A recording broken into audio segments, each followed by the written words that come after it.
Okay, det er det vores samtale om bogen, da vi var yngre. Skrevet af Oliver Lewinsky. Ja, god mig. Okay. Jeg lagde i hvert fald mærke til, at efter han var blevet stukket i låret der, Ja.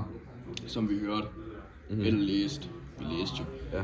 Efter han var blevet stukket i låret, så var det som om der skete et skift for ham. Ja. Hvor han blev nærmest vendt væk fra gadelivet og blev fokuseret mere på for eksempel den her pigen der, og fokuseret mere på sin fremtid, og noget som virkelig sådan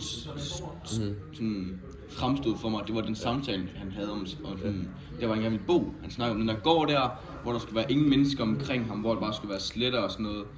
Og så spørger hans venner så, hvad med os drenge? Og så er det så først der, han tager jagt. Hey, jeg har også mine venner. Må jeg sige noget? Jeg kan huske, da han blev stukket, ikke? Så var der nogle af hans venner, som der sådan sagde, at han var blevet konfirmeret i gadelivet. Så det er sådan, han får noget nyt.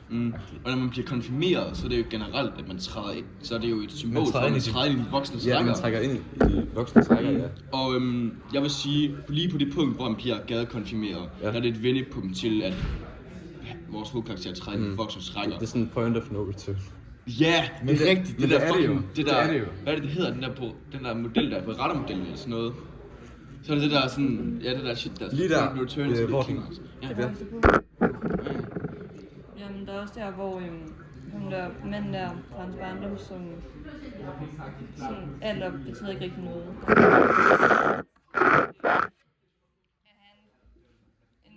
En af de drenge, de fandt lidt ud af, at han var død via en eller anden mand uden for en butik.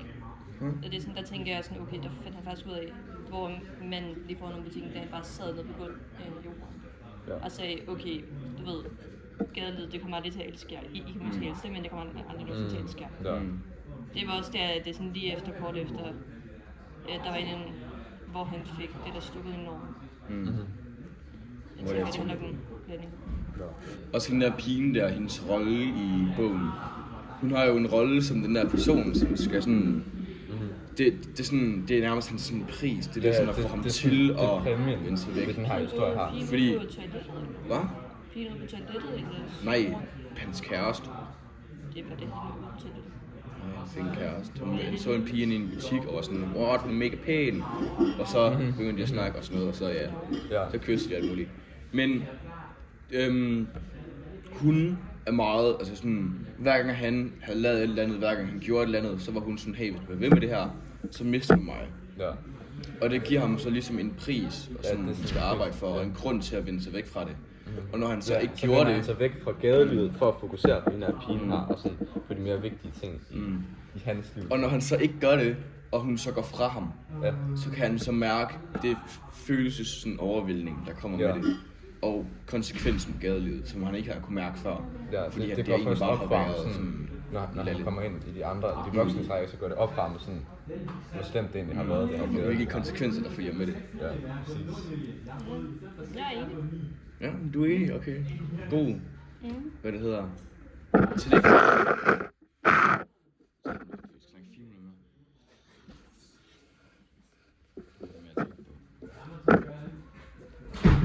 Det er jo også i forhold til sproget i bogen.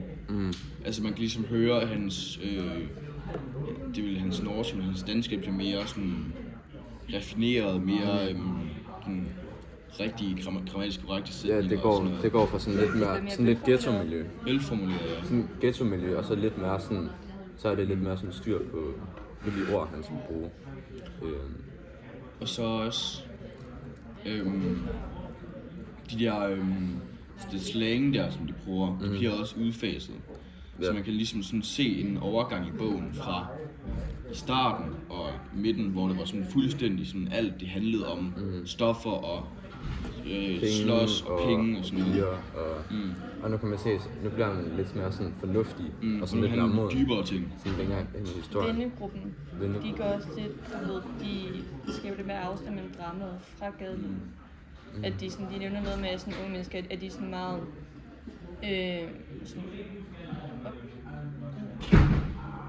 opkøret og sådan er altid meget sådan, okay, vi skal slås, hvor de sådan mere tager afstand til det, hvor de sådan lidt brokker sig over de unge mennesker. Hele tiden skal være i gang med det. De bliver nærmest bare sådan måned, altså mere voksne. Ja. Hvad var det med, at jeg havde lige på tungen? Hvad var det, jeg tænkte på?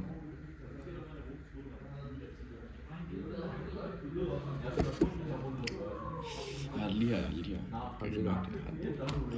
Det var det der...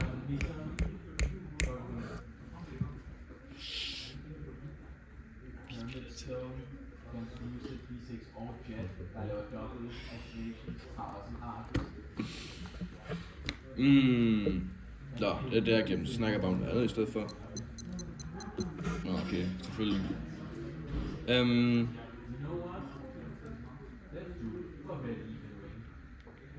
Jo, man begynder også at kunne se et split i vennegruppen.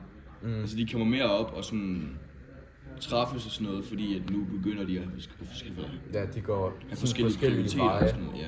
De går der forskellige veje, og det var meget det her med, det der med, at de elsker måske gaden, men sådan, gaden vil aldrig sådan elske den rigtig tilbage. Så det er sådan, og så finder de sådan deres rette vej. Men der er jo også nogle af dem, altså det er faktisk et fænomen også i virkeligheden, at der er faktisk mange hjemløse, som de kan få et hjem og sådan noget, men det vil de ikke have, fordi de har vendet sig. Altså sådan, de kender ikke, de kan ikke justere sig til livet udefra at være hjemløs. På samme måde, så kan de her fucking ghetto-drenge, de kan jo ikke fucking... De kan ikke vende deres liv, som det var. De kan ikke vende deres liv til... Venner, som de ikke kan ikke vende deres liv til et normalt liv, fordi det eneste, de ved, det er ghetto-livet. Ja. Så de kan ikke komme tilbage til det. De kender måske ikke den her rigtige sådan...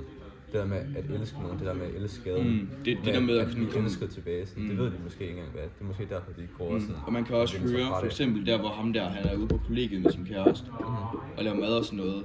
Der blev han nærmest fascineret af følelsen af at være et normalt menneske.